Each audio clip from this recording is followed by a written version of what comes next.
কিউরিওফাইটের ঘোস্টলি call recording সিরিজের মারাত্মক একটি হরর পডকাস্টে আপনাদের সকলকে স্বাগতম জানাচ্ছি। আমি কৌস্তভ। আজকে আমাদের সাথে রয়েছে সৌম্যজিৎ। সে নিজের লাইফের এমন কিছু কিছু ঘটনা শেয়ার করেছে যা শুনলে আপনারা শিহরিত হয়ে উঠবেন।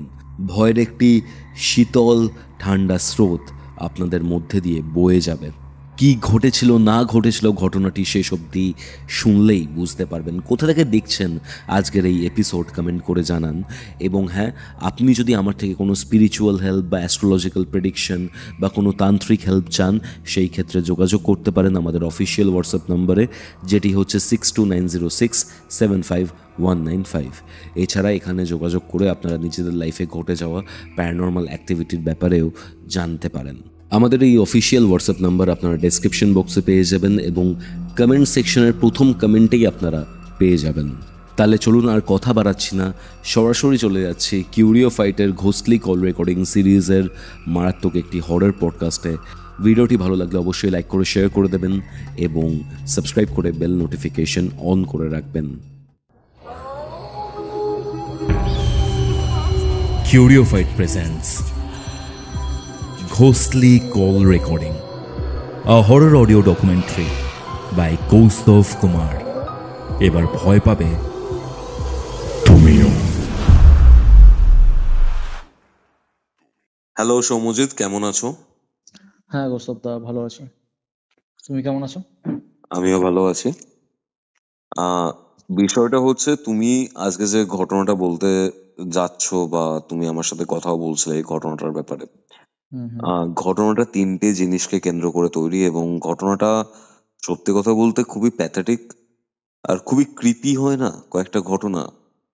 এই ঘটনাটা ঠিক সেরকম। কি ঘটেছিল সৌম্যজিৎ, আমি একদম শুরু থেকে জানতে চাই তোমার থেকে। ঘটনাটা একটা হসপিটালকে কেন্দ্র করে ও তার আশেপাশে কিছু কোয়ার্টার আর একটা গাছকে কেন্দ্র করে।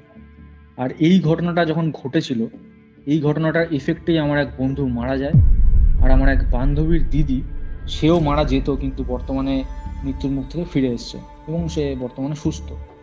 আর ঘটনাটা কিন্তু এখনো চলছে, মানে শেষ হয়ে যায়নি যেহেতু, তো সেই জন্য আমি জায়গাটার নাম বলতে পারবো না।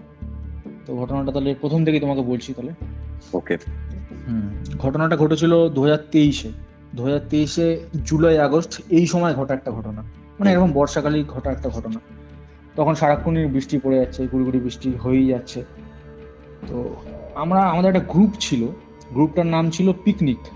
এই গ্রুপটা আমরা বানিয়েছিলাম 2017-তে। আমাদের যে কমার্সের যে ব্যাচ ছিল, তো সেইখানকার বন্ধু বান্ধব মিলেই এই গ্রুপটা বানিয়েছিলাম।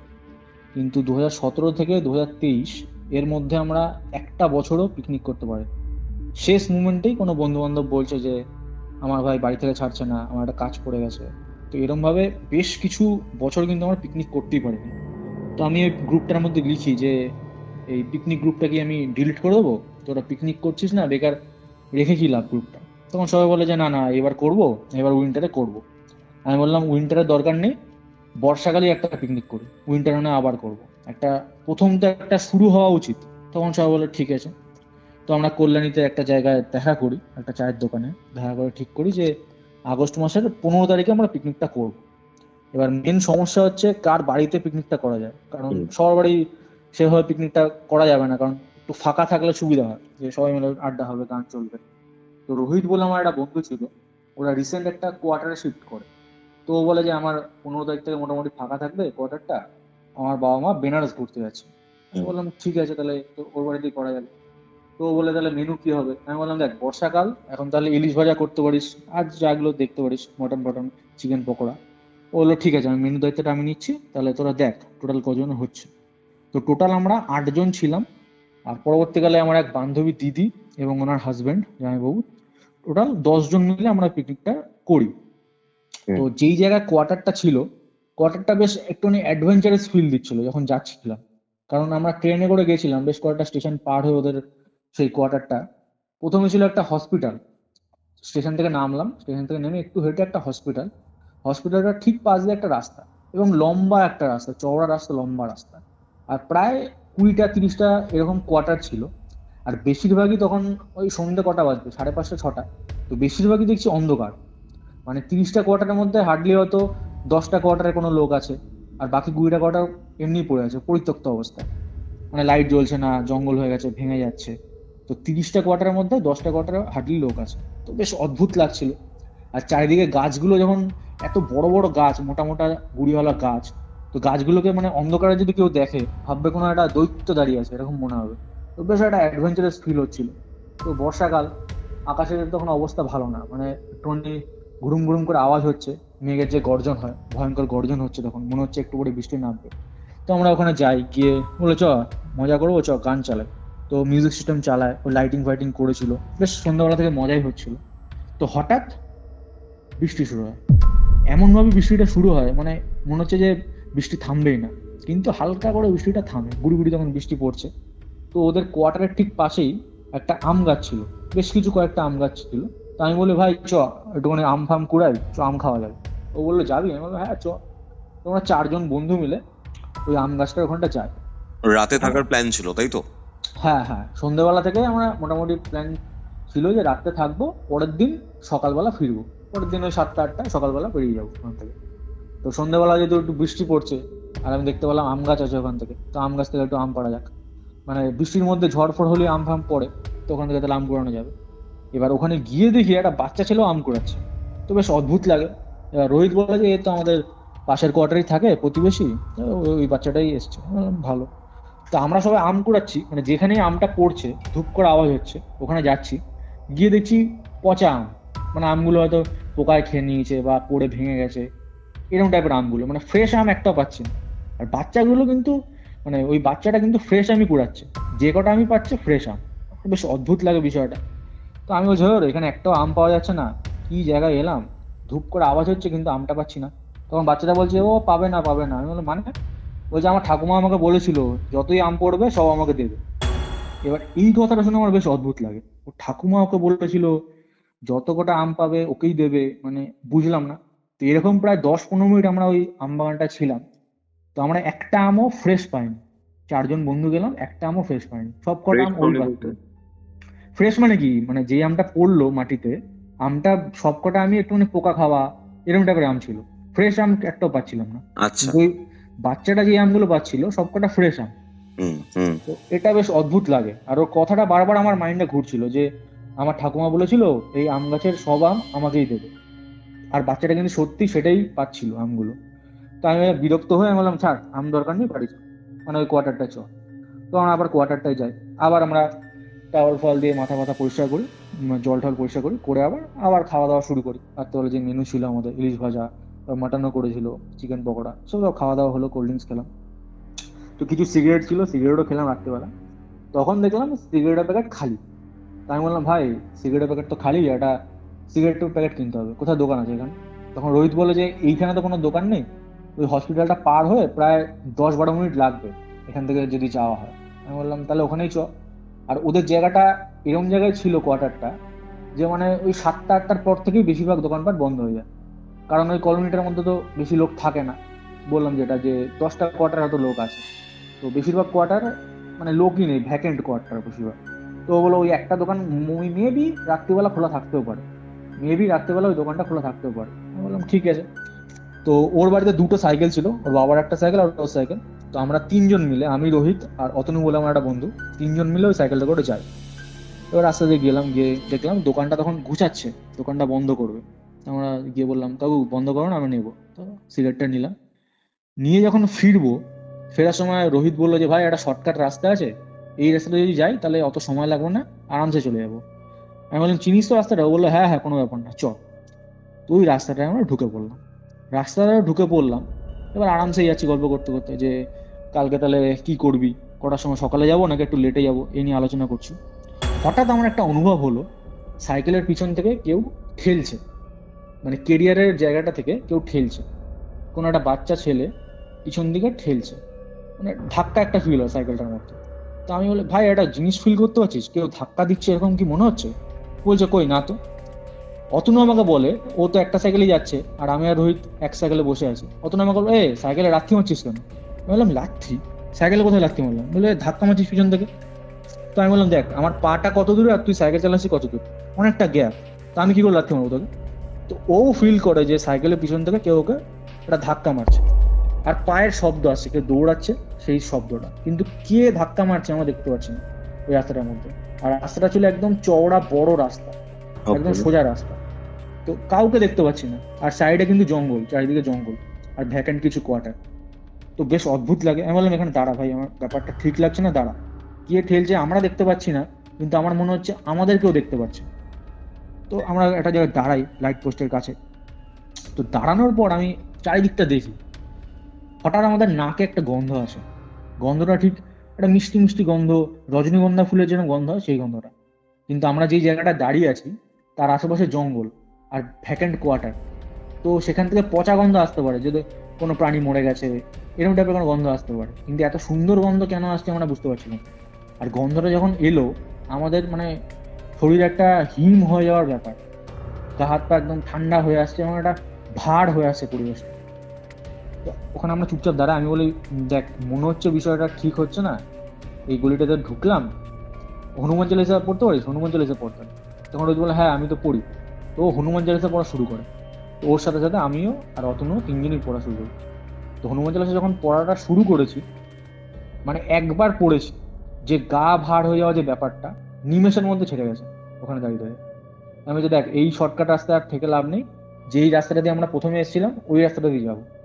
তো সাইকেলটা আবার ব্যাক করি।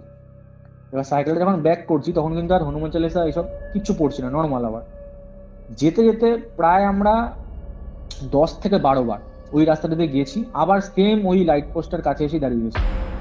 মানে আমরা রাস্তা ভুল করছি নাকি ওই রাস্তাটা দিয়ে যাচ্ছি, কিন্তু 10 থেকে 12 বার আমরা এক ভুল বারবার করবো এটা কিন্তু হয় না। আর রাস্তাটা কিন্তু খুব ছোট রাস্তা ছিল, 4-5 মিনিটের রাস্তা, যেখান দিয়ে আমরা একটু ঢুকেছিলাম অল্প। তো আমরা বারবার ওই জায়গাটায় যাচ্ছি, আবার ওই জায়গাটা চলে আসছি, বেশ অদ্ভুত লাগে। আমি বললাম দেখ এইখানে কিন্তু আমার মনে হচ্ছে কিছু একটা নেগেটিভ ঘটছে, আমরা দেখতে পাচ্ছি না, কিন্তু ফিল কিন্তু আমরা তিনজনই করতে পারছি। বলছে হ্যাঁ ফিল তো করতে পারছি, কিন্তু রাস্তা তো ভুল করছি না, একই জায়গাতেই যাচ্ছি। তো প্রায় আমাদের ওই করতে করতে 1 ঘন্টা কেটে গেছে ওখানেই আমরা দাঁড়িয়ে আছি। আর একটা কথা আছে না যে যেখানে ভূতের ভয়, একটা কথা আছে না যে যেখানে বাঘের ভয় সেখানেই সন্ধ্যা হয়, তো সেরকমই আমাদের ওই সিনটা ওখানে মনে হচ্ছিল। আর হঠাৎ করে গুড়ি গুড়ি আবার বৃষ্টি শুরু হয়ে গেছে, মেঘের গর্জন, হঠাৎ বৃষ্টি শুরু। আর আমরা তিনজন ওখানে দাঁড়িয়ে আছি, না আগে যেতে পারছি না ভাবছি ব্যাক করব, কারণ যতবার ব্যাক করছি আবার ওই লাইট পোস্টার ওখানটাই আবার ফিরে আসছে। তাই আমি বললাম দেখ একবার হনুমান চালিসা পড়েছি, গা ভারটা কমেছে, কিন্তু আবার কিন্তু এই প্রবলেমগুলো হচ্ছে, চল আবার পড়ি। আবার হনুমান চালিসা চুপচাপ পড়ছি, দাঁড়িয়ে আছে, কারণ আমাদের কাছে কোনো উপায় নেই, নেই মামার চেয়ে কানা মামা ভালো, তখন আমাদের কাছে অস্ত্র এই হনুমান চালিসা। তো এই হনুমান চালিসা আবার পড়ছি পড়ছি পড়ছি, তখন আবার বৃষ্টিটা একটু কম হলো। আবার আমি বললাম চল লাস্ট বার এবার হনুমান চালিসা পড়তে পড়তেই সাইকেল চালিয়ে যাবো।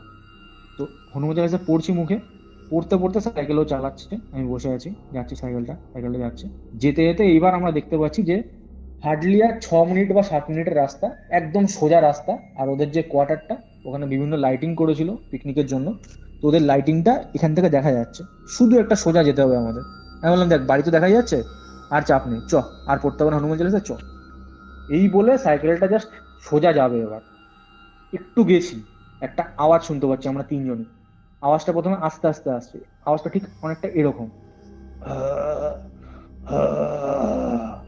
এরকম ভাবে আওয়াজটা আসছে। দোকানোর একটা আওয়াজ। হ্যাঁ হ্যাঁ, তারপর আওয়াজটা একটু জোরে হলো,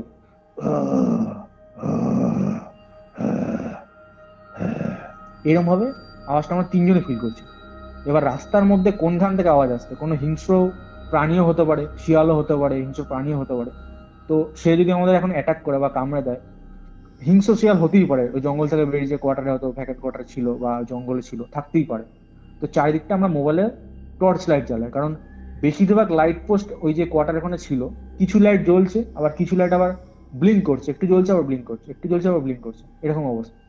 তো ফ্ল্যাশ লাইটটা আরেকবার জ্বালাই, সাইডে দেখি আশেপাশে কিছু মানে কোনো পশু নেই তো, হিংস্র পশু। তখন দেখি একটা অবয়ব, একটা লোক ওখানে বসে আছে, গায়ে একটা চাদর মতো দিয়ে, এবং মুখটা ঢাকা, হাঁটু দুটো রাখা, মাথাটা হাঁটুর মাঝখানে রাখা, এরকম ভাবে লোকটা বসে আছে। তো রোহিত একটা এগিয়ে গিয়ে ওকে গালাগালি দেয়, বলে বাড়ি যাও, একটা গালাগালি ও ইউজ করে করে বলে এখন তো সব রাস্তার মধ্যে বসে আছি, রাস্তার সাইডে কি করছিস, যা বাড়ি যা। যখনই এই কথাটা বলেছে ও জাস্ট চাদরটা সরিয়ে মুখটা আমাদের দিকে তাকায়, মুখটা জাস্ট আমাদের দিকে দেখে, ওর চোখ দুটো মানে এতটা লাল, মানে মনে হচ্ছে ওর চোখের মধ্যে কেউ রক্ত রক্ত বেরোচ্ছে চোখ থেকে, এরকম টাইপের মূর্তিটা। আর মুখ থেকেও রক্ত বেরোচ্ছে। আর ভালো করে যখন খেয়াল করি, ওর হাতে আঙুল নেই, 5টা আঙুল 10টা আঙুল নেই হাতে, হাত থেকে রক্ত বেরোচ্ছে। আর ওর হাতটা নিজের মুখে ঢুকে ওই রক্তটাই খাচ্ছে কামড়ে কামড়ে, মানে নিজের হাতটা কামড়াচ্ছে আর ওই রক্তটা ওর মুখে লেগে আছে। কি বলছো? এই জিনিসটা আমরা তখন ওখানে দেখতে পারি। আর আরেকটা জিনিস আমরা দেখি, ওর যে পাটা, হাঁটু থেকে ওর নিচের পায়ের অংশটা নেই, হাঁটু থেকে রক্ত বেরোচ্ছে 2 হাঁটু থেকে, কিন্তু ওর হাঁটুর নিচের অংশটা নেই। এইভাবে মানে বিভৎস মূর্তি। আর ওরম ভাবে মুখে আওয়াজ করছে, নিজের হাত এরম ভাবে মুখের মধ্যে ছিল, ওই হাতটা নিজের মুখে নিজের হাতই খাচ্ছে আর সেটা রক্ত বেরোচ্ছে। আচ্ছা, তো সেই অবস্থায় ও আমাদের দিকে ওইভাবে এগিয়ে আসার চেষ্টা করে, তেড়ে আসে হঠাৎ। তো আমরা ভাই ওই অবস্থায়, তখন আমাদের টাইট অবস্থায়, যে এটা কি, এটা পাগলও হতে পারে কি নাকি আমরা বুঝতে পারছি না। ওই মুমেন্টে রোহিত সাইকেলটা ফেলে, ওখানে ফেলে আমরা দৌড়, ওখানে সাইকেল ফেলে দৌড়ে 1 মিনিটে 5-6 মিনিটের রাস্তা বললাম। তো সেখানে আমরা 2 মিনিটেই ওই কোয়ার্টারে ঢুকে গেছি। যখন আমরা ঢুকেছি, সব বন্ধু বান্ধব বলছি যে, হাঁপাচ্ছি যে ভাই ওখানে একটা বিভৎস জিনিস দেখলাম, কি জিনিস কে জানে, মুখ থেকে রক্ত বেরোচ্ছে, বিভৎস জিনিস আমাদের এগিয়ে আসছিল। বলছে কি রে, আর কি মারছিস নাকি, মজা করছিস নাকি, তোরা সিগারেট আনতে গেছিলি নাকি মদ খেয়ে নেশার চোখে ভুল চল দেখেছিস? আমি বললাম আরে না, তুই দেখ। তো সবাই বেরিয়ে আসে, ওই বান্ধবীর দিদি, ওর হাজবেন্ড মানে জামাইবাবু, আমার বন্ধু বান্ধবী সবাই, প্রায় 8-10 জনের টিম আমরা আবার বেরিয়ে আসি ওখানে। তো এসে দেখে সাইকেলটাই শুধু পড়ে আছে, ওখানে আর কিচ্ছু নেই, ওখানে না রক্ত পড়ে আছে, কিচ্ছু নেই, শুধু সাইকেলগুলো পড়ে আছে, যে সাইকেলগুলো করে আমরা গেছিলাম। তো আর মজা আর কি করে, কি না কি দেখেছিস ভুলভাল, এরকম ভাবে আর কি মনে আমাদের সাথে। তা আমরা বললাম, ঠিক আছে আমরা ভুল দেখেছি, তাহলে আমরাই ভুল দেখেছি বলে আমরা ঘরে চলে আসি। ইন দ্য মিন টাইম ওরা রাত্রিবেলায়, আর ওখানে তো কেউ ঘুমাতে যায়নি, তো রাত্রিবেলা ওরা ওই রাস্তার মধ্যে ওরা বিভিন্ন রিল ভিডিও, ওই আমার যে মেয়ে বান্ধবীগুলো ছিল, রিল ভিডিও, বিভিন্ন ভিডিও বানায় রাত্রিবেলা। তো এরকম ভাবে রাত্রিটা আমাদের কেটে যায়। আর ভোরবেলা মোটামুটি তখন 6টা 6:30 বাজবে, তখনই আমরা মোটামুটি উঠে গেছি, মুখ চোখ ধুয়ে এবার বেরোবো, 7টার মধ্যে মোটামুটি বেরিয়ে যাবো। এবার বেরিয়েছি সবাই মিলে, বেরিয়ে ওই রোহিত আমাদের এসে একটু এগিয়ে দেবে স্টেশন অব্দি। একটু হেঁটে হেঁটে গেছি, গিয়ে দেখছি একটা লোকের জমায়েত, বেশ প্রায় 10-12 জন লোক মোটামুটি জমায়েত হয়েছে, একটা পুলিশের ভ্যানও দাঁড়িয়ে আছে। গিয়ে জিজ্ঞেস করলাম কি হয়েছে দাদা। তো ওখানে বলছে যে একটা হাইড্রেন ছিল, হাইড্রেনের ঠিক পাশে কিছু আঙুল, হাতের যে আঙুল, একটা 2টো হাত 2টো পা, এগুলো পাওয়া গেছে সকালবেলা। তো ওই জন্য বেশ কিছু লোক ওখানে জড়ো করেছে, যে এটা কার কি জানে কার এখানে পাওয়া গেছে। তো এই জিনিসটা যখন ওরা দেখে যে 2টো হাত 2টো পা পাওয়া গেছে, আঙুলের টুকরো পাওয়া গেছে, আর রাত্রিবেলা কিন্তু আমরা এরই কাছাকাছি কোনো একটা মূর্তি দেখেছিলাম, কিন্তু ওটা একটা পুরো একটা অবয়ব দেখেছিলাম, কিন্তু এখানে তো পার্ট, মানে মানুষের শরীরের দেহাংশ এখানে কেটে ফেলে গেছে। তো বেশ অদ্ভুত লাগে বিষয়টা, সবাই এক এক করে মুখ চাওয়াচাওয়ি করছিল আমাদের। তারপর আমরা বাড়ি চলে যাই। কিন্তু আমার মনে হচ্ছিল যে ওই জায়গাটা এমন কিছু নেগেটিভ জিনিস আছে যেটা আমরা হয়তো ফিল করেছিলাম, কিন্তু কোনো উত্তর পাইনি ঘটনাটা। তো বেশ অদ্ভুত লাগে। আমি রোহিতকে বলি, তোকে আমি বাড়ি গিয়ে ফোন করবো, ঠিক আছে, কিছু আরো ঘটলে বলিস আমাকে। ও বললো ঠিক আছে, কোনো ব্যাপার না, আমি জানাবো। তো আমরা তো বাড়ি চলে আসি যে যার মতো। আমরা একটা ইন্টারভিউ দিয়েছিলাম অফিসে, তো আমার ইন্টারভিউ সিলেকশন হয়ে যায়, তো সেখানে আমি কাজে এখন জয়েন করে যাই। তো মোটামুটি ওকে ফোন করতাম মাঝে মাঝে কাজের পরে, যে কোনো খবর আছে। ও বলতো না, এই তো মোটামুটি চলছে, কোনো এখন কিছু ঘটছে না। আমি বললাম ঠিক আছে, তাহলে আর কি করবি। ও বললো হ্যাঁ, কোনো সমস্যা নেই, কিচ্ছু হবে না। ঠিক আছে, ওটা তো আমাদের মনের ভুল ছিল, ঠিক আছে, কিছু হলে কিন্তু আমাকে বলিস। আর ওই হসপিটালটার ঠিক কাছে একটা গাছ ছিল, যেই গাছটা আমরা যখন আমরা আসছিলাম, মানে যখন ওখানে প্রথম কোয়ার্টারটা যাচ্ছিলাম, ওই গাছটার দিকে আমি প্রায় 1 মিনিট 2 মিনিট তাকিয়েছিলাম, কারণ গাছটা এতটাই বড় ছিল আর এত ডালপালা ছিল গাছটার মধ্যে, মানে গাছটা বহু পুরনো গাছ হবে এবং বহু কিছু ইতিহাস কিন্তু গাছটা বয়ে নিয়ে গেছে, আমি এটা মনে করেছিলাম, কারণ গাছটা বহু পুরনো। তো বেশ আমার গাছটা বেশ অন্যরকম লেগেছিল, একটা ভাইবস দিয়েছিল। তো একদিন রোহিত আমাকে নিজেই ফোন করে বলে, হ্যাঁ বল। বলছি ফোন করলি, কোনো ঘটেছে নাকি কোনো ঘটনা? ও বলছে হ্যাঁ রে, যে যার দোকান থেকে সিগারেটটা কিনেছিলাম। আমি বললাম হ্যাঁ।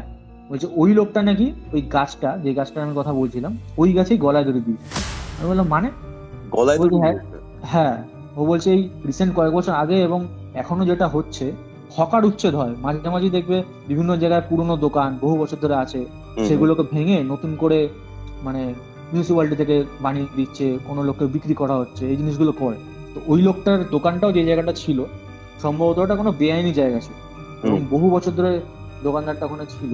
তো ওই দোকানটা ভেঙে দেওয়ার পরে লোকটা হয়তো খুব হার্ট হয়ে যায়, এবং সেই জন্যই ওই গাছটাতে গলায় দড়ি দেয়। এবং গলায় দড়ি দেয় যখন, তখন রোহিত দেখে যে ওর দেহটা যখন উদ্ধার করছিল, গাছটার মধ্যে থেকে বেশ কিছু জিনিস লক্ষ্য করা যায়। প্রথম কথা, একটা ঘোড়ার খুর, একটা চক্র, বিভিন্ন গায়ে লাল কালারের দড়ি হয়, এবং দড়ি টাইপের কিছু জিনিস গাছটার মধ্যে কিন্তু আটকানো ছিল, যেগুলো এর আগে চোখে পড়েনি, কিন্তু এই ঘটনাটার জন্য চোখে পড়েছিল। তো বেশ অদ্ভুত লাগে জিনিসটা। তো এরকম ঘটনা ঘটেছে, কি আর করবি, ঠিক আছে আমাকে হসপিটালটার ব্যাপারে কিছু বলতে পারবি? আমি ওকে জিজ্ঞেস করি, তখন ও বলে যে হ্যাঁ হসপিটালের ব্যাপারটা কি যখন জানি না, ঠিক আছে আমি জেনে বলবো।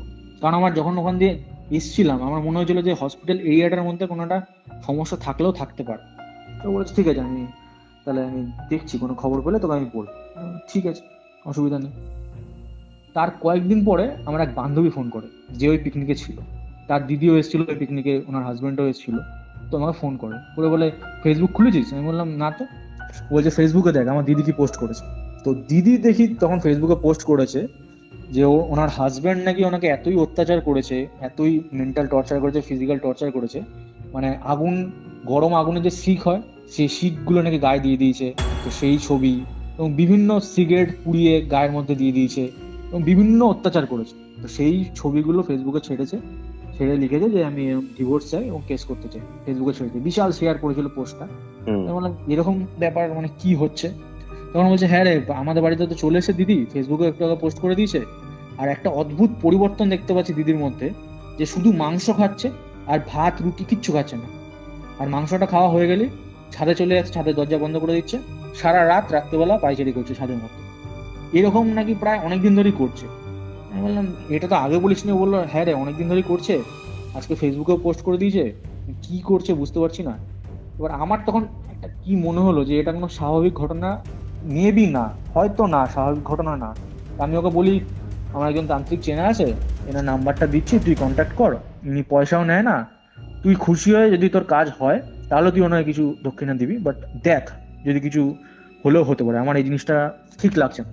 তো উনি তাকে ফোন করার পরে উনি ওদের বাড়িতে আসে। আসার পরে উনি প্রথমেই বলে যে তোমার দিদিকে ডাকো। তো দিদি আসে, দিদি আসার পর দিদির হাতটা নেয়, নিয়ে চোখটা বন্ধ করে ধ্যানের মতো বসে আছে হাতটা নিয়ে। যখন চোখটা খোলে বলে কেঁপে উঠেছে তান্ত্রিকটা, মানে হট করে হাতটা ছেড়ে আমি কেঁপে উঠেছে। বলছে আপনারা জানেন উনি কে? বলছে উনি কে মানে? বলছে ওনাকে নিয়ে যান, ওই পাশের ঘরে নিয়ে যান। তো ওই দিদিকে পাশের ঘরে নিয়ে গেছে, নিয়ে বলছে ওনাকে একটা জিন পজেস্ট করেছে, এবং রাত্রিবেলা কোনো জায়গায় চুল খুলে উনি একটা গাছের পাশে দাঁড়িয়ে ছিল, এবং ওই জিন ওর ওপর অ্যাট্রাক্ট হয়েছে এবং ওকে নিয়ে যেতে চাইছে। এই জন্য ওর বিভিন্ন সমস্যা হচ্ছে। ও কি কোনো মানে শুধু মাংস খাচ্ছে বা শুধু মাছ খাচ্ছে, এরকম কি কিছু ঘটনা ঘটছে? তখন বলছে হ্যাঁ এরকম ঘটনা তো ঘটছে। ও বললো আর কোনো ঘটনা? তখন বলছে হ্যাঁ হাজবেন্ডের সাথেও বিশাল ঝামেলা হয়েছে। তখন ওরা পুরোপুরি বুঝতে পারে যে এই যে হাজবেন্ডের সাথে ঝামেলা, তারপর মেয়ের মধ্যে এত পরিবর্তন ছোট ছোট, সবকটাই কিন্তু এই জিনের অ্যাট্রাকশনের জন্য। জিন ওকে নিয়ে যেতে চাইছে এবং ওকে কাছে পেতে চাইছে। তো এই জন্যই ওর দিদির উপর এই এফেক্টগুলো পড়ে। তো ওরা বিভিন্ন যজ্ঞ করে এবং ক্রিয়া করে। একটা ক্রিয়ার কথা ও আমাকে বলেছিল যেটা ওরা করেছিল, আর বাকিগুলো বলেছিল গুপ্ত ক্রিয়া, যেগুলো বলা যাবে না। তো মিষ্টির প্যাকেট নিয়ে গিয়ে চার মাথার মোড়ের সাইডে গিয়ে ওদের ফেলে আসতে পারে ও দিদিকে। তো দিদি সেটা করার পর থেকে এখনো অবধি সুস্থ আছে। আর ওই যে এফেক্টগুলো, যে শুধু মাংস আর মাছ খেত, বা আরো যে এফেক্টগুলো, যে রাত্রেবেলা হাঁটা আর একটা ঘোরের মধ্যে থাকতো বেশিরভাগ সময়, সেইগুলো কিন্তু এখন অতটা নেই। তো এইগুলো কিন্তু ওই আমার যে বান্ধবীর দিদি তার সাথে কিন্তু ঘটেছিল। তো এবার আমি নিজে থেকেই রোহিতকে ফোন করি যে ভাই হসপিটালটার ব্যাপারে কিছু জানতে পারলি? আমি তোকে বলেছিলাম জানার জন্য। বলে হ্যাঁ ভাই হসপিটালটার ব্যাপারে একটা জিনিস জানতে পেরেছি। আমি বললাম বল কি? তো হসপিটালের একটা কাহিনী আমাকে বলে যে হসপিটালের যে সেলাই দেওয়া, মানে কোনো জায়গায় কেটে গেলে যে সেলাই দিতে হয় বা ইঞ্জেকশন দিতে হয়, ওখানে ওই সেলাই দেওয়া বা ইঞ্জেকশন দেওয়ার জন্য হসপিটালের যে সিকিউরিটি গার্ড তাকে দিয়ে সেই কাজগুলো করাতো। মানে হসপিটালে এতটাই দুরবস্থা ছিল। আর হসপিটালটা ঠিক এরকমই ছিল যে ওখানে যখন কেউই ভর্তি হতো তখনই সে মানে তার বাড়ির লোক জানতো যে সে আর বেঁচে ফিরবে না। এটা তারা মানে ভেবেই নিত, মানে এতটাই খারাপ ছিল হসপিটালটা।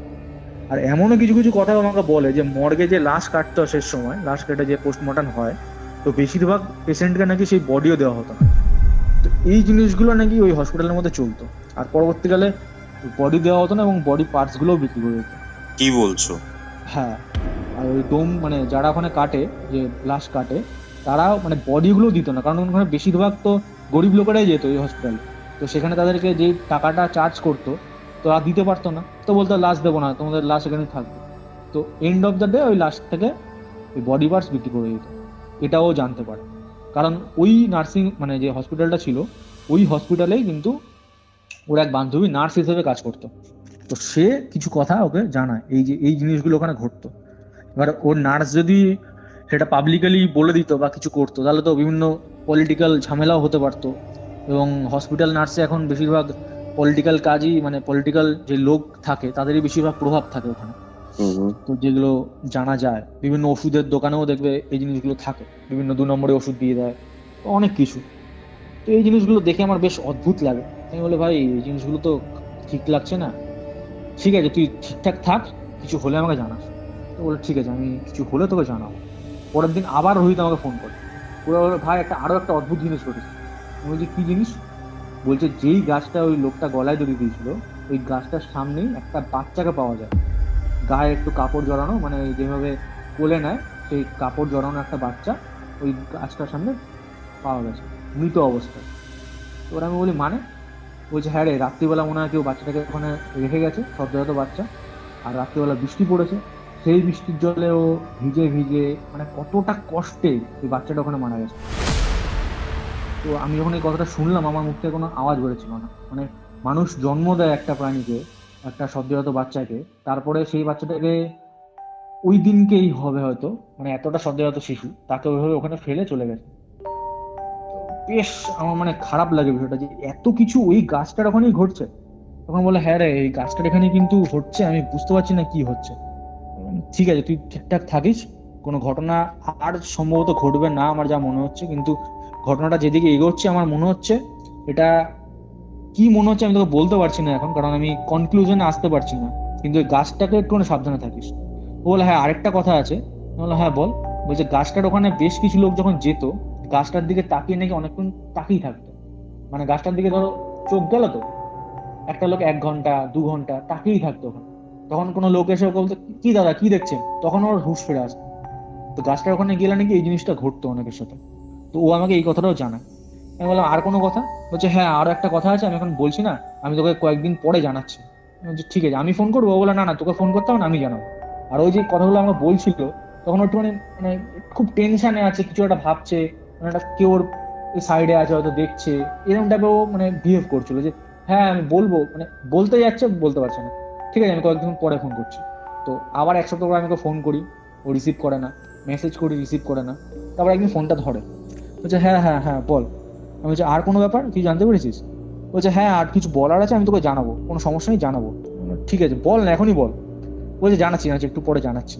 আর একটা এমন জিনিস জানতে পেরেছি, যে জিনিসটা জানলে তুই বুঝতে পারবি এটা কেন হচ্ছে। আমি বললাম ঠিক আছে। এরকম ভাবে আরো 1-2 সপ্তাহ কেটে যায়। এই সময়টা তো অনেকদিন ধরেই যাচ্ছে। তারপর আমি কাজেও বিজি ছিলাম, অফিসের কাজে, তো ওকে টুকটাক মেসেজ করতাম, ও রিপ্লাই দিত না। তো আমিও ব্যাপারটা নিয়ে অতটা আর ঘাটাই না। এই রিসেন্ট তোমার পডকাস্ট থেকে আমি যখন বাড়ি ফিরছি, ভিডিও পডকাস্টটা শুট করে বাড়ি ফিরছি রাত্রিবেলা, তখন একটু লেট হয়ে গেছিল, তো ট্রেনের মধ্যে যখন বসে আছি, হঠাৎ আমার ফোনে আমার একটা বান্ধবীর ফোন আসে। ও বললো ভাই খবরটা শুনলি? আমি বললাম মানে? বলছে আজকে দুপুরবেলা তো রোহিত মারা গেছে। আমি বলছি মানে? বলছে হ্যাঁ রে, ওদের পাশে যে গাছটা ছিল বড় গাছটা, ওই গাছটাতেই গলা দড়ি দিয়েছে। কি বলছো? হ্যাঁ। তো যেই গাছটায় প্রথমে দোকানদারটা গলা দড়ি দিল, ওখান থেকে গাছটার থেকে কিছু চক্র পাওয়া গেল, কিছু ঘোড়ার খুর, কিছু সুতো পাওয়া গেল, ওইগুলোকে সবাই খুললো। তো তারপর থেকে ওখানে বাচ্চা একটা পাওয়া গেল, দেন ওই গাছে ও গলায় দড়ি দিল। আর ওই দিনকে আমার নেট শেষ হয়ে গেছিল, তুমি নিজেও জানো, ওয়াইফাই চাইছিলাম ওখানে, তো আমি নেট তখন খুলতে পারিনি, আর অ্যাক্টিভও ছিলাম না তখন, যেহেতু পডকাস্টে তোমার ওখানে গেছিলাম। তো রাত্রিবেলা যখন এই খবরটা পাই, আমি পুরোপুরি শক। আর ঘটনাটার আমি কনক্লুশন খুঁজে পাচ্ছিলাম না, যে এন্ড কি করে বা ঘটনাটা ওখানে কি ঘটছে। তো আমার যেটা মনে হয়, গাছটাকে কেউ কালা জাদু বা ব্ল্যাক ম্যাজিক করতে পারে সম্ভবত। আর ওই মর্গের আমার যেটা মনে হয়, যে যে লাশগুলোকে পরিবারকে দেওয়া হতো না, লাশের অর্গানগুলোকে বিক্রি করে দেওয়া হতো, তো ওখানেও নিশ্চয়ই অতৃপ্ত অনেক জিনিসই থাকবে। আর আমি একটা, হ্যাঁ, তো তোমার কি মনে হয় যে ওই গাছটার ওখানে যে আমি ওই জিনিসগুলো বলেছিল, ঘোড়ার খুর, তারপরে কিছু চক্র, দেখো এগুলো আমাদের তন্ত্রক্রিয়া করতে গেলে লাগে। এবার এইসব জিনিসপত্রগুলো খুব একটা ভালো কাজের জন্য ইউজ করা হয় না। ঘোড়ার খুর ডেফিনেটলি সৌভাগ্য যাতে আসে, মানে যে সে খুর হলে হবে না, ঘোড়ার পা দিয়ে চলতে চলতে খুলে গেল সেরকম খুর, কালো ঘোড়া হলে বেটার হয়, ঠিক আছে। ওটা পেতেই হবে, ওটা কিনলে এরকম ভাবে হয় না ব্যাপারটা, ঠিক আছে। কারোর কাছে আছে সে তোমাকে দিল, সেটা আলাদা ব্যাপার, দেয় না জেনারেলি। বাকি যা অ্যারেঞ্জমেন্টের কথা বলছো সেখানে তো একটা মারাত্মক তন্ত্রক্রিয়ার একটা ব্যাপার দেখতে পাওয়াই যাচ্ছে। আর ওই লোকেরা মানে যারা ওখানে যাতায়াত করতো, একটা পয়েন্ট আমার এখনো মাথায় ঘোরে, যে গাছটার দিকে তাকিয়ে ওরা 1 ঘন্টা 2 ঘন্টা মানে তাকিয়েই থাকতো, মানে তাকিয়ে দাঁড়িয়ে থাকতো। তো এই জিনিসটাও কি ওই তন্ত্রের জন্য কি প্রভাব পড়েছিল এই জিনিসগুলো? দেখো এইসব জিনিসপত্র নিজেকে তো খুব টানে, ঠিক আছে। মানুষের মধ্যে যদি কোনো নেগেটিভিটি থাকে, বেশিরভাগ মানুষের মধ্যেই থাকে, বা নেগেটিভ কোনো কিছুর প্রভাবে রয়েছে, ওই নেগেটিভিটিটাকে অ্যাট্রাক্ট করে। আর আমরা একটা জিনিস দেখেছি যে মানে ধরো কলকাতার রবীন্দ্র সরোবর স্টেশন বা এরকম বেশ কিছু জায়গা আছে বা অনেক বাড়ি, বিভিন্ন জায়গাতেই আমরা দেখি যে একটা জায়গায় ধরো এর আগে একটা মৃত্যু ঘটেছে, তারপরে আবার একটা মৃত্যু ঘটেছে, সেম ওই জায়গাতে আবার মৃত্যু ঘটে, মানে একই জায়গাতে পরপর মৃত্যু ঘটে। তো এটা কি মনে হয়, মানে নেগেটিভ এনার্জি কি টানে তোমার, ওটা কি মনে হয়? আমি একটা ঘটনা বলি, আমার এক খুব ভালো বন্ধু আছে, তার জিমও রয়েছে, ঠিক আছে, এবং তার মানে আমার থেকে বড় বয়সে। তার একটা ভাই ছিল, সে তখন ক্লাস 3-4 পড়তো। ক্লাস 3-4 পড়া একটা বাচ্চা ছাদের ঘরে গিয়ে গলায় দড়ি দিয়ে আত্মহত্যা করে, ঠিক আছে। ক্লাস 3-তে পড়ে, ক্লাস 3-তে জাস্ট। এবার সবাই গলায় দড়িটা দেবে মানে আত্মহত্যার মানেটাই জানে না, ঠিক আছে। এবার এই জিনিসটা শুনতে উইয়ার্ড লাগতে পারে, পরে আমাদের ওই যে জিম আছে, জিমের পাশেই একটা পুলিশ অফিসার থাকতেন, তার একজন স্ত্রী ছিলেন, ঠিক আছে। তার নাকি ভর হয়, ঠিক আছে। আর এই বাচ্চাটার সাথে ওই মহিলার খুব ভালো সম্পর্ক ছিল। এবার আমার ওই বন্ধু ওখানে যায়, সে গিয়ে বলে যে মানে দেখছে জিনিসপত্র, তখন আমার ওই বন্ধুর ভাই ওই মহিলার মাধ্যমে বলে ওঠে, একে অন্য কেউ ধরেছে, আমি তো বাঁচাচ্ছি। তখন জিজ্ঞাসা করা হয়, আমার বন্ধু জিজ্ঞাসা, তুই এরকম ভাবে আত্মহত্যা করলি কেন, বা এরকম করলি কেন? তখন সেই বাচ্চাটা বলছে, আমি তো করিনি, আমাকে তো ডেকেছিল, আমাকে বারবার বলছিল, আমি তো ছাদের ঘরে বিস্কুট খাচ্ছিলাম। ওর ম্যাম ট্যাম কিছু একটা বকেছিল, ওটা নিয়ে আপসেট ছিল। ওকে নাকি ওরকম ভাবে ডেকেছে, তারপরে নাকি ও এইসব করেছে। ও মানে ও নিজের ঘরেই ছিল না। তারপরে একটা কথা বলি, এবার এটা যে সেই বাচ্চাটা বা এই মহিলা বানিয়ে বানিয়ে কথা বলছে না, ঠিক আছে, নাটক করছে না, সেটাও যাতে ক্লিয়ার হয় তার জন্য আমার বন্ধু তাকে প্রশ্ন করে যে, বলতো তোর এই জন্মদিনে আমি তোকে কি কিনে দিয়েছিলাম? বলছে, দাদা ভাই তুমি তো একটা রিমোট কন্ট্রোল গাড়ি কিনে দিয়েছিলে লাল রঙের। সেটা তো এই মহিলার জানা সম্ভব নয় কোনোভাবে। এটা কত সালের ঘটনা যেটা তুমি বললে? এটা 2014 আগে, 2013-তে ওই তোমার কোন জায়গাটা বলো তো, দমদম ফাঁড়ি থেকে চলে আসছো, পাতিপুকুর রেলওয়ে স্টেশনটা রয়েছে, মাঝখানে একটা গুলি ঢুকে গেছে, বিধানপল্লী বলে জায়গাটা, এই বিধানপল্লীর জায়গাটার আশেপাশে। বুঝতে পারলাম। আর একটা কথা আমি তোমাকে বলতে চাই, মানে এতদিন আমি তোমার চ্যানেলের দর্শক ছিলাম, তো একটা পডকাস্ট এর আগে তোমার এসছি, আর একটা পডকাস্ট শুট করলাম রিসেন্ট। তো লাস্ট যে পডকাস্টটা শুট করছিলাম, যখন আমি তোমার এন্টার করলাম স্টুডিওতে, তুমি বললে যে নীল কালার তোমার স্টুডিওতে তুমি ইউজ করো না, কারণ অনেক বাধা আসে, এই কথাটা বললে তুমি আমাকে। আর তাছাড়া এর আগেও তুমি পডকাস্টে মানে ভিডিও পডকাস্ট বা কল রেকর্ডিংও অনেক ঘটনায় আমি শুনতাম, তখন তুমি বলতে যে আমরা বাধা পেয়েছি বা বাধা পাচ্ছি, অনেক কষ্ট করে রেকর্ডিংটা করতে হচ্ছে। এবার আমি অ্যাজ এ অডিয়েন্স, এখন যারা ঘটনাটা শুনছে তারাও হয়তো অনেকে এটা ভাবে, বা আমিও এটাই ভাবতাম, যে হয়তো তুমি বানিয়ে বলছো বিষয়টা, যে বাধা হয়তো পাচ্ছ না, দর্শক ধরে রাখার জন্য এই কথাটা বলছো। কিন্তু যখন আমি পডকাস্টে যাই এবং রুমটা এন্টার করি, তো এর আগে যখন পডকাস্টে শুট করেছিলাম অত বাধা আসেনি, রেকর্ডার আটকে যাচ্ছে, পডকাস্টটা খুব সুন্দর তাড়াতাড়ি নেমে গেছিল। তারপর ধরো ব্ল্যাঙ্ক হয়ে যাচ্ছি, প্ল্যানচেট ওয়ার্ডটা 4 বার আমি বলতে যাব, 4 বারই ব্ল্যাঙ্ক হয়ে যাচ্ছে, পুরো ব্ল্যাঙ্ক, মানে মাথার মধ্যে কিছু নেই, ফুল ফাঁকা হয়ে যাচ্ছে। ইভেন তোমারও, তুমি এত এক্সপিরিয়েন্স, এত পডকাস্ট, এত কল রেকর্ডিং করেছো, তোমারও এই জিনিসটা হচ্ছিল যে একটা দুটো ওয়ার্ড পুরো ব্ল্যাঙ্ক হয়ে যাচ্ছিল। তো এটা কেন হচ্ছিল যদি তুমি বলো? আরে মানে দেখো, প্রত্যেকটা প্ল্যানেটের তো একটা করে কালার, একটা পাওয়ার থাকে, একটা ইনফ্লুয়েন্স থাকে, ঠিক আছে? কিছু কিছু কালার আমাদের খুব ভালো স্যুট করে, কিছু কিছু কালার স্যুট করে না, আমি মানি এটা, ঠিক আছে? নীল বললাম না যে নীল কালারটা আমার স্যুট করে না খুব বেশি। আর কিউরিও ফাইটে কিন্তু, এই চ্যানেলে কিন্তু 2 বছর আমি নীল একটা টি শার্ট পরে আমি ভিডিও বানাতাম, ঠিক আছে? সেই সময় মানে অনেক খেটেছি, অনেক ভালো ভালো ভিডিওস দেওয়ারও চেষ্টা করেছি, ইভেন এখনো চেষ্টা করি, ঠিক আছে? এবার হ্যাঁ, ডেফিনেটলি সব দিন, এবার যেহেতু সত্যি ঘটনা, সব দিন তুমি মানে খুব ভালো ভয়ের এক্সপিরিয়েন্স পাবে না, ঠিক আছে? বাট যেটা মানুষের সাথে ঘটেছে সেটাই তো তুমি শেয়ার করবে, তাই না? আমি ওই দিনকে যে ঘটনাটা ঘটলো, ওই দিনকে যে ঘটনাটা ঘটলো পুরোটাই আমি মানে পরিষ্কার হয়ে গেলাম এবং মানে একদম কাছ থেকে ফিল করলাম। আর অন্যদিন যখন তোমার স্টুডিওতে যাই, মানে স্টুডিওটা অত ভালো করে আমার নজর পড়ে না, কিন্তু সেদিনকে আমি মাথাটা আমার এমনি ওপর দিয়ে গেল, দেখলাম বিভিন্ন ঠাকুরের ছবি কিন্তু তোমার স্টুডিওর ভেতরে আছে এবং গেটের ওপরে বিভিন্ন চিহ্ন রাখা, চিহ্ন আঁকা। আর তুমি একটা কথা আগেও বলেছিলে, মানে আগের পডকাস্টে, যে সিঁড়িটা দিয়ে যখন নামি তখন সিঁড়ি ওই জায়গাটা ফিল হয়। তো আমি তোমাকে একটা কথা বলছি যেটা আমি এখনো বলিনি তোমাকে, সেটা হচ্ছে যে তোমার সিঁড়িটা দিয়ে যখন আমি আগের বারও নামতে গেছিলাম, মানে যখন বাড়ি যাব, ওটার সময় কিছু ফিল হয়নি অতটা, একটু কনফিউজিং লাগছিল ওটার সময়, কিন্তু নামার সময় আমার মনে হচ্ছে এটাই গেট, মানে নিচে বেরোনো। তো দেখলাম যে ওটা গেট না, আরেকবার নামলাম, দেখলাম ওটাও গেট না, দেন নিচে গিয়ে অনেকটা গেট, মানে একটুখানি ক্রিপি ফিল, কিন্তু ওই সিঁড়ির জায়গাটা একটু কনফিউজিং বা এরকম লাগছিল। সেটা যখন আমি এলাম তখন লাগছিল না, যাওয়ার সময় লাগছিল। তো তুমিও কিছু ফিল করো? শোনো, বলছি মুনাই জুনাইয়ের ঘটনা শেয়ার করেছিলাম, আমি নামও বলতে চাই না, দেখো ইসো, তুমি আগের দিন তুমি নাম বললে, আমি বললাম নামটা বলো না, ঠিক আছে? কালকে রাতে পারমিতা, যার সাথে আমার রেকর্ডিং হয়, ঠিক আছে, সে কিন্তু মুনাইয়ের খুব প্রবলেম হচ্ছে, না মুনাই বলছে, সরি, জুনাইয়ের খুব প্রবলেম হচ্ছে, মুনাই তো মারা গেছে।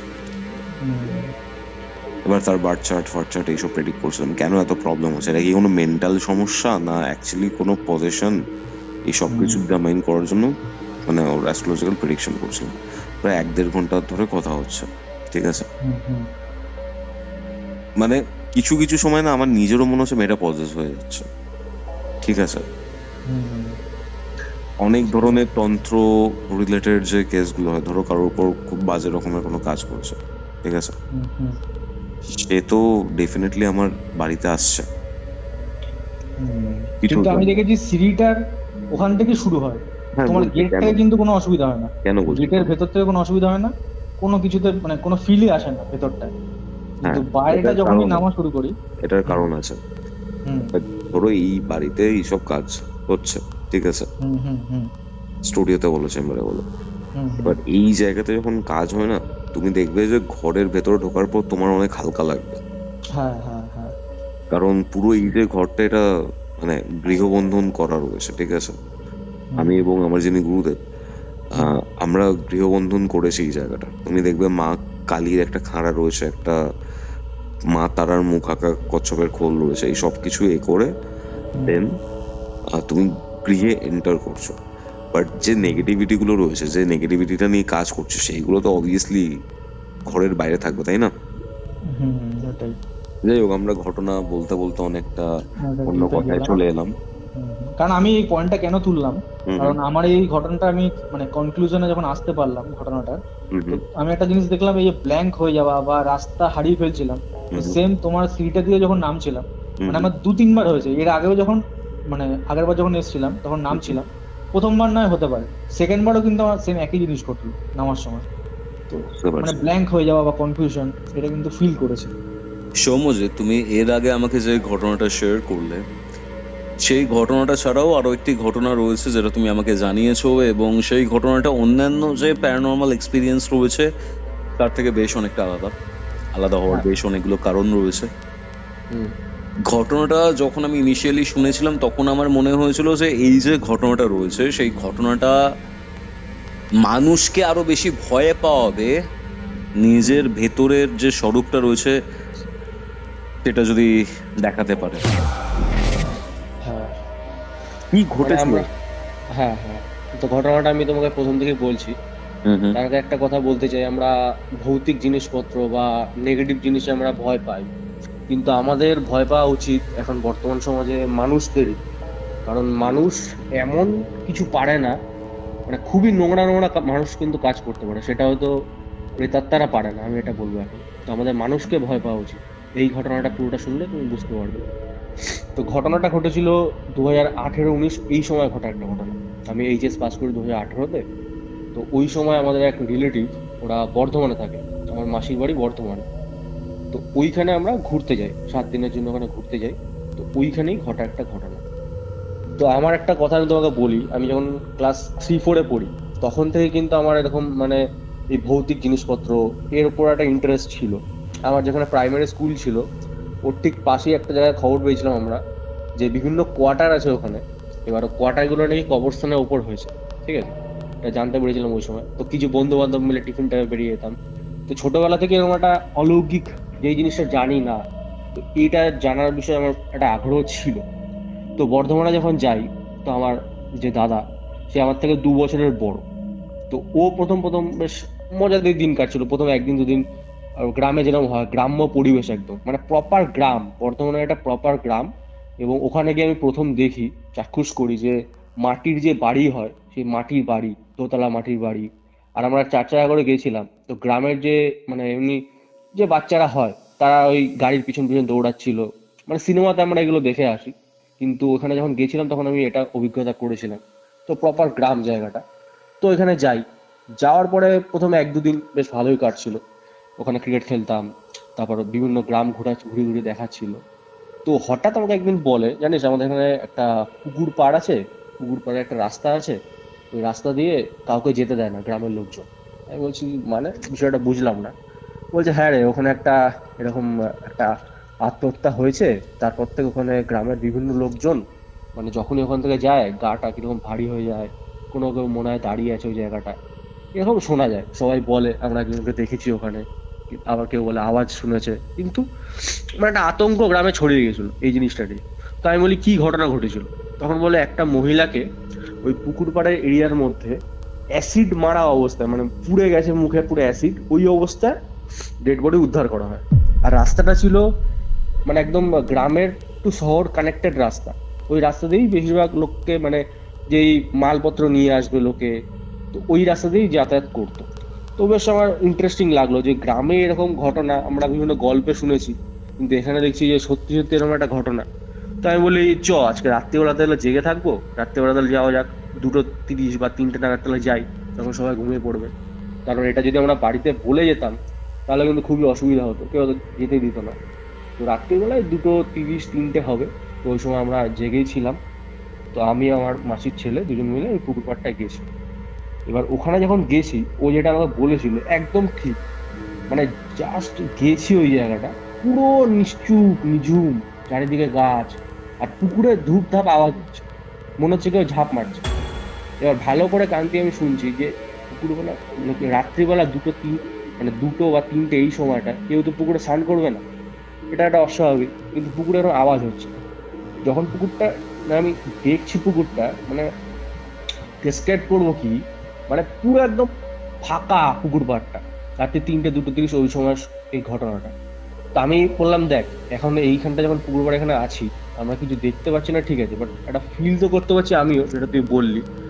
তো একটা সাইডে লুকিয়ে দাঁড়াই, লুকিয়ে বসি। তো আমি আরো লুকিয়ে বসেছিলাম। তো ফার্স্ট দিন আমরা কিছু দেখতে পারি, কিন্তু একটা ফিল করি যে একটা গা ভার হয়ে যাওয়া ব্যাপার, এই জিনিসটা কিন্তু প্রথম দিন আমরা ফিল করি। তাই বললাম দেখ, প্রথম দিন আমরা কিছু ফিল করতে পারলাম না, পরের দিন আবার যাবো। তো পরের দিন সেম ওই 2:30, 3টে নাগাদ আমরা যাই ওই জায়গাটা।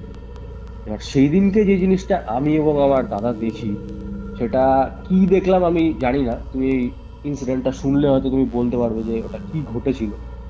তো আমরা দেখি একটা লোক ওই পুকুরের পাড় এখন তো হেঁটে হেঁটে যাচ্ছে, গিয়ে ঝাঁপ করে পুকুরের মধ্যে লাফ মারলো। পুকুরে যে লাফ মারলো, 4 মিনিট, 5 মিনিট, 10 মিনিট, লোকটা আর উঠছে না। এই দৃশ্যটা যখন দেখলাম আমি ভাবছি ভাই, লোকটা ঝাঁপ মারলো, ঝাঁপ মেরে একটা লোক জলের নিচে কতক্ষণ নিচে শ্বাস আটকে থাকতে পারে? 10 মিনিট হয়ে গেল, তাও উঠছে না। তো প্রায় আমরা ওখানে 1 ঘন্টা মতো ওই অবস্থায় ছিলাম, দেখছিলাম কি হয়। দেখলাম লোকটা ঝাঁপ মারলো বাট উঠছে না। বললাম ঠিক আছে, এখানে কিছু নেই, এইসব গুজব রটানো, বাদ দেয় এইসব ঘটনা। তো এবার আমরা যেদিনকে বাড়ি যাব, মানে বর্ধমান থেকে আমরা কাঁচরাপাড়া চলে আসবো, তো ওই সময় মানে যখন বেরোচ্ছি সকালবেলা, ওই সময় গ্রামে বেশ কিছু লোক ভিড় করেছে। তো গ্রামে যে কোনো ঘটনা ঘটলেই একটা ভিড় হয়ে যায়। তো আমরা দেখতে পাচ্ছি একটা ডেড বডি নিয়ে আসা হয়েছে, আর সেই ডেড বডির লোকটা সেই লোকটা, যেই লোকটাকে আমরা 3 দিন আগে দেখলাম পুকুর পাড়ে ঝাঁপ মেরেছে, সেই লোকটাই ওই লোকটা। তো 3 দিন আগে লোকটা পুকুরে ঝাঁপ মারলো, আর ডেড বডিটা কিন্তু আজকে সকালে, মানে আজকেই সকালে লোকটা মারা গেছে। তো 3 দিন আগে আমরা লোকটা কি করে দেখলাম? লোকটা আজকে সকালেই মারা গেছে, সবাই গ্রামবাসীরা ওখানে উদ্ধার করেছে। এমন নয় যে 3 দিন ধরে পুকুরে পড়েছিল তারপর উদ্ধার করেছে। তো আমি এটা আজও এক্সপ্লেন করতে পারি না, তাহলে লোকটাকে আমরা 3 দিন আগে দেখলাম মৃত, কিন্তু লোকটা 1 দিন আগে মারা গেছে, মানে হয়তো রাত্রেবেলা মারা গেছে বা এরকম কিছু ঘটনা, তো সকালবেলা ডেড বডিটা আনা হয়েছে। তো এই প্রশ্ন, মানে একটা জিজ্ঞাসা চিহ্ন নিয়ে আমি বাড়ি ফিরছিলাম। তো আমার দাদাকে বলি যে দেখ, এই বিষয়টা কিন্তু খুবই অদ্ভুত লাগে আমার, একটু নজর রাখ, কি ঘটছে আমাকে বলিস। কারণ এই জিনিসটা কোনো স্বাভাবিক বিষয় আমার লাগলো না, কারণ আমরা দুজনেই একটা এক্সপিরিয়েন্স করলাম। বললো ঠিক আছে, আমি দেখছি আর কি গ্রামে হয়। ঠিক আছে, আমি বাড়ি চলে এলাম আমরা। এবার ওকে ফোন করতাম যে কি ঘটনা ঘটছে বলতো, কোনো ঘটনা ঘটছে? এবার আমরা তো বাড়ি চলে এলাম, এবার ওকে ফোন করে মাঝে মাঝে জিজ্ঞেস করতাম। ও যেটা আমাকে বলে, এবার গ্রামে বেশ কিছু উপদ্রব শুরু হয়। প্রথম উপদ্রব, রাত্রিবেলা সবাই ঘুমাতো, কিচ্ছু না, ঠিক আছে, রাত্রিবেলা দরজার মধ্যে কেউ টোকা মারছে, 1 বার টোকা, 2 বার টোকা। আর যে আওয়াজটা, মানে কেউ যেন ডাকছে, এ কৌস্তব বা এ সৌম্যজিৎ, এবার যে ডাকছে, এই আওয়াজটা সবার মনে হচ্ছে খুব চেনা আওয়াজ, মানে নিজেদের কোনো পরিচিত লোক ডাকছে সেরকম কোনো আওয়াজ রাত্রিবেলায় দরজায় টোকা হচ্ছে। এই আওয়াজ প্রথম প্রথম গ্রামবাসীরা পাচ্ছে, ওরাও পেয়েছে এই আওয়াজগুলো। তারপরে একটা জিনিস ঘটছে, সকালবেলা যখন সবাই উঠছে, ঘুম থেকে উঠছে, ঘরের মধ্যে দেখছে কাদা হয় না, কাদা পায়ে যদি কেউ ঘরের মধ্যে হাঁটে, কাদা পায়ে যদি ঘরের মধ্যে কেউ হাঁটে, সেই কাদার কিছু চিহ্ন ঘরের মধ্যে। এবার সেটা 1টা 2টো বাড়িতে না, বেশ কিছু বাড়িতে। কিন্তু সবাই তো ঘর লক করে শুচ্ছে। আর যে পায়ে, মানে হেঁটে যদি কেউ যায়, কোনো প্রাণীর কিন্তু পায়ের ছাপ না ওটা, কোনো মানুষেরই পায়ের ছাপ, বা কেউ হেঁটে যাচ্ছে। বিভিন্ন ঘরের মধ্যে মাটির ডেলার টুকরো বা এরকম কাদা কাদা টাইপের এরকম জিনিসপত্র পাওয়া যাচ্ছে। তো বেশ সবাই ভাবে যে কি ঘটছে বিষয়টা, একটা মৃত্যু ঘটলো, এরকম একটা লোক মারা গেছে, তারপর থেকে এরকম একটা সমস্যা হচ্ছে। তা আমি একটা জিনিস, মানে আগের ঘটনাটাও আমি তোমাকে সেটা বললাম, আর এই ঘটনাটাও আমি রিলেট করি, ওই ঘটনার সাথে একটা লিঙ্ক পাচ্ছি আমি, প্লাস অনেক শুনেওছি, তুমি হয়তো নিজেও নিজের এক্সপিরিয়েন্স শেয়ার করেছো তোমার নিজের চ্যানেলে, পডকাস্টে, সব কিছুতে, যে একটা মৃত্যু যখন ঘটে, কোনো আত্মহত্যা, পরপর শুনেছি 3টে মৃত্যু নাকি ঘটে, তারপর নাকি সেটা হয়তো অনেক সময় নর্মাল হয়ে যায়, যখন কোনো মৃত্যু ঘটে না। তো গ্রামবাসীরাও এটাই বিশ্বাস করতো যে একটা জায়গায় যদি কোনো আত্মহত্যা ঘটে বা মৃত্যু ঘটে, তারপরে নাকি 3টে এরকম একই জায়গায় ঘটে, তারপরে হয়তো হয় না। তো এই প্রবাদ বাক্যটা সবাই, ও আমাকে বলে, আমার দাদাও বলে যে এটা আমরা শুনেছি, এবার জানি না কি হবে, কি হচ্ছে বিষয়টা। তো ওই পুকুর পাড়ে আবার একজন ডেড বডি পাওয়া যায়, পুকুরের মধ্যে জলে ভাসছে, ফুলে গেছে, মানে জলের মধ্যে থেকে থেকে এতটা ইয়ে হয়ে গেছে যে ভেসে উঠছে, মারা গেছে ওই পুকুরের মধ্যে। একটা মৃত্যু প্রথমে গেল ওই লোকটা, দেন এই লোকটা, ওই পুকুর পাড়ের ওখানে 2টো মৃত্যু। 3 নম্বর আবার একজন নাকি মারা গেছে, সে এমনি পুড়ে গেছিল 60%, বাট অনেকটা রিকভার করছিল, 50% 60% মোটামুটি অনেকটাই পুড়ে গেছিল। আর ওনাকে আমিও দেখেছিলাম, উনি কিরকম বলতো, মানে একটুখানি, মানে কি শরীরে এত পেন যে একটু কেঁপে কেঁপে উঠছিল, মানে পায়চারি করছে, সবই করছে, কিন্তু শরীরের মধ্যে একটা কম্পন, মানে কেঁপে কেঁপে উঠছে। এবার তখন বুঝতাম না এটা কেন করছে, এখন বুঝি যে শরীরে এত জ্বালা ছিল, হয়তো তিনি বেঁচে গেছিল, পুড়ে গেছিল, রান্না করতে গিয়ে সম্ভবত গ্যাস সিলিন্ডার বাস করেছিল বা কোনো আগুনের কোনো কারণে পুড়ে গেছিল। তো সেটার জন্য হালকা পুড়ে গেছিল, হালকা মানে অনেকটাই, 40% 50% পুড়ে গেছিল, কিন্তু ওনার শরীরের মধ্যে একটা জ্বলন ছিল। তো ওই মহিলাকেও ওই পুকুর পাড়ি ওরকম পুকুরের মধ্যে ভেসে পাওয়া যায় ডেড বডি। এরকম 3টে মৃত্যু যখন গ্রামে ঘটে, তারপর গ্রামের ওখানে সবাই ঠিক করে যে একটা তান্ত্রিককে ডাকা হবে, ডেকে এই জায়গাটায় কোনো একটা ক্রিয়া করা হবে, যে একটা শান্তিযোগ্য বা কিছু যদি করা যায়, কারণ বারবার এই পুকুর পাড়ে এখানে এই ঘটনাগুলো ঘটছে। তো তান্ত্রিকটাকে যখন বলা হয়, তান্ত্রিকটা বলে না না ওসব কিছু না, না না এসব কিছু করতে হবে না, যে আমি একটা ক্রিয়া করে দিচ্ছি, কিছু করতে হবে না, এটার জন্য অত যোগ্য দরকার নেই। তো সবাই একটু অবাকই হয় যে এরকম তান্ত্রিকটা এরকম বলছে যে কিছু ক্রিয়া করতে হবে না। তো বলে হ্যাঁ ওরকম কোনো ব্যাপার না, এটা একটা আত্মহত্যা ঘটেছে, তাই হয়তো 3টে মৃত্যু ঘটেছে, এরকম ভাবেই ইগনোর করে তান্ত্রিকটা। তো গ্রামবাসীরাও এটা প্রথমে ইগনোর করে, কিন্তু এরপরে যে ঘটনাটা ঘটে তারপর আর গ্রামবাসীরা এটাকে কোনো স্বাভাবিক ঘটনা বলে নিতে চায় না। ওই পুকুর পাড় এরিয়ার মধ্যে আবার একটা মৃতদেহ পাওয়া যায়, মানে মৃতদেহের ওখানে কি বলবো লাইন লেগে যায় যে এত ডেড বডি একই জায়গায় পাওয়া যাচ্ছে। তো গ্রামবাসীদের এটা বেশ অদ্ভুত লাগে। তো তারপরে ওরা একটা তান্ত্রিককে ডাকে। এবার ডাকার পরে ওই তান্ত্রিকটা বলে এই এরিয়ার মধ্যে কেউ ব্ল্যাক ম্যাজিক বা তন্ত্রের কোনো প্রয়োগ করেছে এবং সেইটার জন্য বেশ কিছু আত্মাকে বন্দি করেছে। তো সবাই বলে এই জায়গার মধ্যে, বলছে হ্যাঁ আপনারা এখানে নজর রাখুন, শনিবার করে এখানে কেউ আসছে নাকি রাত্রিবেলা। তো ওরা নজর রাখা শুরু করে। এবার নজর রাখা যখন শুরু করে গ্রামে বেশ কিছু একটা টিম বানায়। তো ওরা দেখে একটা গাছের নিচে একটা লোক রোজ না ওই শনিবার, একটা লোক শনিবার হলেই গাছের ওখানটা আসে, আসার পরে একটু রক্ত দেয়, একটা বালতি করে এসে রক্ত দিচ্ছে ওই গাছের এরিয়াটার মধ্যে। তো এই জিনিসটা যখন গ্রামবাসীরা দেখে ওই তান্ত্রিকটাকে জানা যে একটা লোক এরকম এসে এখানে রক্ত দিচ্ছে, ব্যাপারটা আপনি কিছু বলতে পারবেন এরকম কেন করছে। তখন আমরা ঠিক আছে আরো 2টো শনিবার দেখো তো যে কি করে লোকটা। তো পরের দিন দেখে একটা গামছা নিয়ে এসছে। এবার গামছাটা ইউজ গামছা এরকমই মনে হচ্ছে, যে কেউ ইউজ করা গামছা ওই গাছটার ওখানটায় রেখে আবার ওখানটায় রক্ত দেয়। দেন আরেকটা শনিবার একটা তালা নিয়ে এসে ওই জায়গাটার মধ্যে রাখে, গাছটার ওখানটা মাটির মধ্যে পুঁতে দেয় এবং আবার রক্ত ঢালে। এবার 3বার যখন 3টে শনিবার একটা লোকই একই কাজ বারবার করছে, তখন গ্রামবাসীরা তো বোঝে যে এটা কোনো স্বাভাবিক বিষয় না, একটা সাধারণ লোকও বুঝতে পারবে যে গাছের নিচে রক্ত দেয় এটা কোনো স্বাভাবিক ঘটনা নয়। তো তান্ত্রিকটাকে যখন জানায় তখন বলে এই গাছটার নিচে যে রক্তটা দিচ্ছে এখানে কোনো পিশাচকে সাধনা করা হচ্ছে এবং এইখানে বিভিন্ন এন্টিটিকে আটকে রাখা হয়েছে। এবার সেটা কেন করছে লোকটা, কি কারণে, সেটা লোকটাই বলতে পারবে। তো এটা যখন জানাজানি হয়ে যায় তখন ওই লোকটাকে রাত্রিবেলা একদিন ধরে সবাই মিলে লোকটাকে ধরে। লোকটা বলে লোকটা মানে খুবই ভয় পেয়ে যায় যে কি হবে বিষয়টা। তখন বলে আপনাকে কে বলেছে এখানে গাছের এখানে রক্ত দিতে, এটা তো কোনো গাছকে রক্ত দেয়, আপনি তো মানে কোন জায়গা থেকে এসেছেন, গাছকে রক্ত দিচ্ছেন এখানে। তো উনি বলে যে আমি নিজে দিচ্ছি না, আমাকে একজন পাঠিয়েছে টাকা দিয়ে, আমি এখানে এই জন্য দিচ্ছি। তো গ্রামের লোকজন মানে লোকটাকে মেরেই ফেলবে এরকম একটা অবস্থা।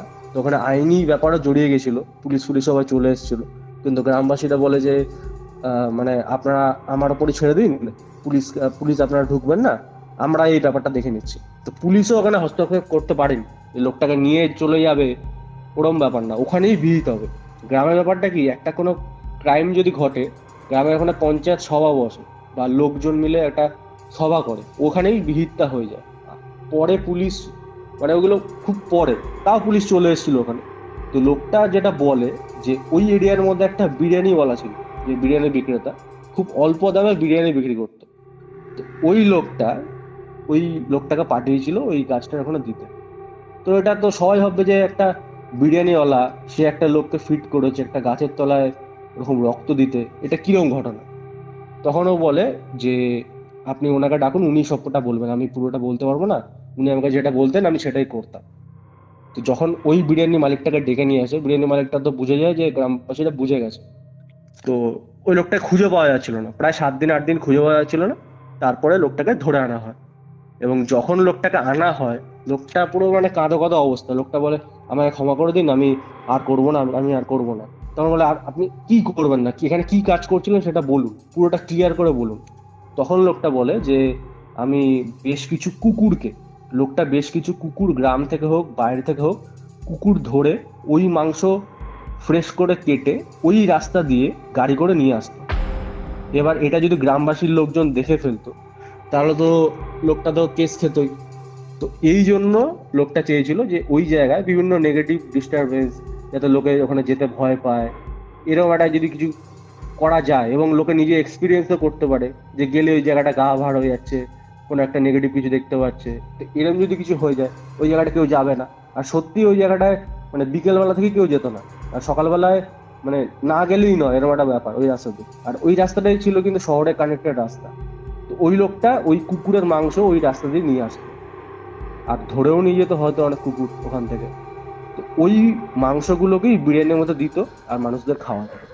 তো এই কাজটার জন্য, সিদ্ধি করার জন্য ওই গাছের মধ্যে বিভিন্ন পিশাচ সাধনা, তারপরে এই প্রেতকে আটকে রাখা। আর এই লোকটাকে জিজ্ঞেস করে যে আপনি এখানে এই কাজগুলো করতে, এত নোংরা কাজ, মানে গ্রামবাসীরা ওই লোকটাকে ওখানেই স্পট মেরে দিত, এত মারধর করবে এরকম ভেবেই ছিল। তাও লোকটাকে আপনি পুরো সত্যিটা বলো আর কি কি করেছেন। তখন ওই লোকটা বলে যে আমার এইটাই আমার মানে কাজ ছিল, আমি এটা করতাম। তখন গ্রামবাসীরা মানে বমি পেয়ে যাচ্ছে এরকম অবস্থা, কারণ গ্রামবাসীর বেশিরভাগ লোক ওই দোকানটা থেকেই বিরিয়ানি খেত, কারণ বেশি দামও ছিল না, 30 টাকার বিরিয়ানি দিত ওই দোকানটায়। সেখানে 2018-19 সালে 30 টাকার বিরিয়ানি। তো ওই সময় পরবর্তীকালে কিন্তু এরকম নিউজও দেখা যায় যে বিভিন্ন জায়গায় কলকাতার মধ্যেও বিভিন্ন এরিয়ার মধ্যেও ধরা পড়ছে যে কুকুরের মাংস এরকম বিরিয়ানির মধ্যে দিচ্ছে, ওই ভাগাড়ের মাংস।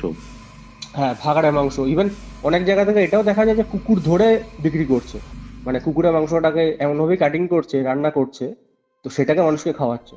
আর ভাগাড়ে যেটা তুমি বলছো সেটা তো সত্যি কথা, যে ভাগাড়ে মানে কি একদমই পচা সেই জিনিসটা, আর এটা হচ্ছে প্রপার কুকুর ধরে নিয়ে যাচ্ছে।